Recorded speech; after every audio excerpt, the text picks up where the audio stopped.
Hello, and welcome back to my Magic 100 series, Novice of the Arena.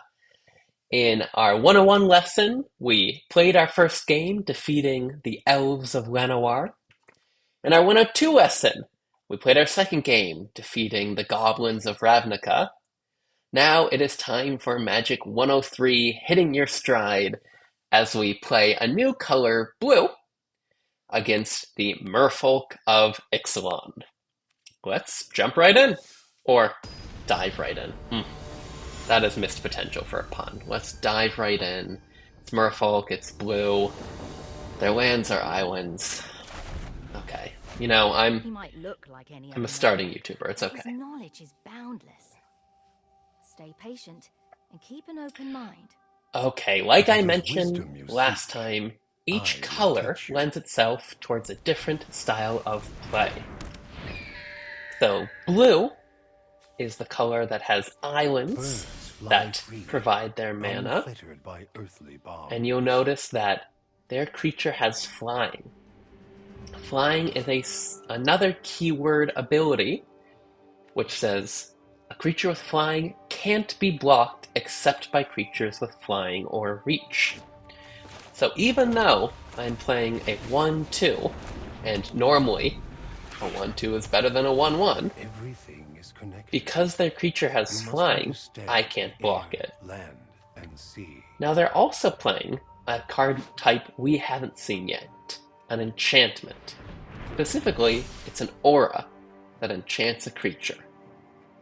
That bird can fly over any blockers on the ground. In our first game, if you remember, the opponent gave one of their creatures +4/+4 until end of turn via the power of a sorcery. It went to their Alright, graveyard you give it a after shot. they used it up. Enchantments are different.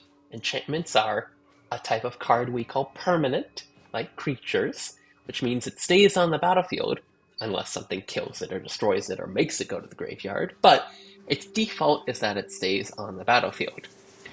And so rather than until end of turn, this effect, enchanted creature gets +1/+1, happens continuously. This creature is a 2/2 for as long as this aura is attached to it. I drew my own aura, enchant creature, enchanted creature gets +2/+2.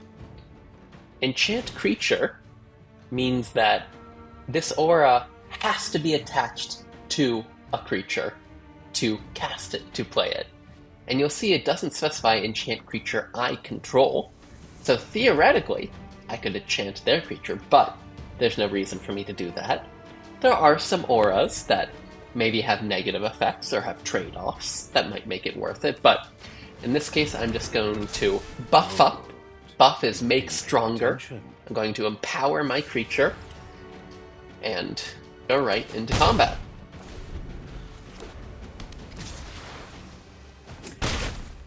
Blue is also a color. They have flying, so evasion, harder to block. It's not uncommon for their toughness to be larger than their power, so this can't deal any damage, but it's hard to kill. It's a good blocker. They have card draw, which means some of their cards draw them more cards. It's another resource. Just like mana is a resource, just like your life total is a resource, cards in hand are a resource, and you can use cards to draw more cards. And they also have spells that interact with spells before they resolve. So, when I cast this spell, it actually goes on the stack.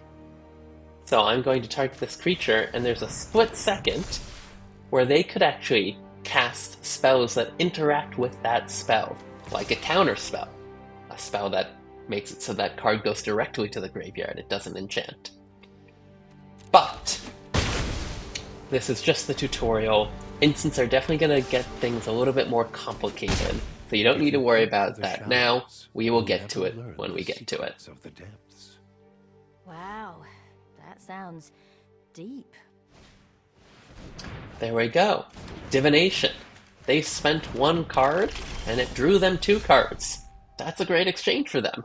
Now, it costs 3 mana. It's not like they can just churn through their deck, which means keep drawing cards for an infinite amount of time. But that does mean they gained more resources than they spent. These lands recharge, so that's a good deal for them. Something else to be aware of, and we'll talk about this more in our 200 class, but this was an aura that had a negative effect, Enchant Creature. When this aura enters, tap Enchanted Creature. Enchanted Creature doesn't untap during its controller's untap step. So it's probably not a good reason to tap your own creature and keep it tapped, but this way, they were able to shut down my Loxodon Line Breaker. I can't use it to block, and I can't use it to untap, because as it says, Enchanted Creature doesn't untap during its controller's untap step. In Magic, no and doesn't and exceptions to the rules overpower the normal rules. So, creatures untap during your untap step unless there's a reason that says they don't.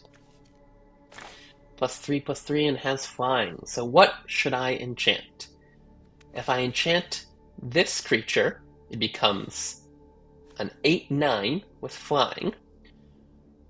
But if this is an 8/9, it hits them to 4 damage, and then next turn it hits them to -4, they're probably going to block. There's no advantage in making this the 8 because it doesn't speed up my clock. Clock is the term for how many turns is it going to take for you to win? How close are you to winning? Also, if I enchant this creature, and they have another aura, and they shut this creature down, all of a sudden, their 1 card, instead of being exchanged for one of my cards, their 1 card will affect my creature, and these 2 auras, and this 3rd aura. So, in Magic it's called a 2-for-1, or in this case it'd be a 4-for-1, because they're getting 4 cards worth of value just by playing 1 card. That's also a quick way to lose, as if your opponent's cards and resources just stretch further than yours. So I'm going to enchant this creature, which doesn't have any auras on it. It's going to become a 6/7. This still has a 2-turn clock, because 8 damage takes it to 4, 8 more damage takes it to -4. All you need to do is get them to 0. 6 damage takes them to 6, 6 more gets them to 0. And this means I can leave this creature back to block their creature. So I won't be taking much more damage. If I enchanted this guy, then their creature can attack into me, and it would not be a good block, because their 4/6 will kill my 3/4 and won't die in return.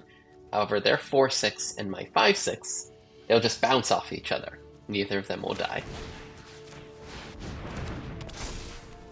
Attack with my 6/7, take them to 6. Okay, they're attacking with everything. Like I said, I'm going to block here. They're both going to survive. This is going to leave them dead on board, DOB, that's another term for you, unless they have a way to deal with my creature. This is a 6/7 flyer, so they either need another flyer to block, they need to kill this creature, they need to gain life, or they need to somehow untap this creature. But they need to do something to prevent them from losing when I just go and attack. The teacher is an ocean. The master is also an ocean. Wait, what? Oh, fishy. Can't believe I missed out on the diamond pun. Okay, and there you go. They didn't find a way to deal with my 6 power flyer. They shouldn't have attacked with this 2/2, because they could have at least blocked and maybe stayed alive 1 more turn. So I don't even need to enchant this creature. They have 6 life. I'm going to attack for 6 damage. It has flying, they can't block. It was fun while it And that's game. I won.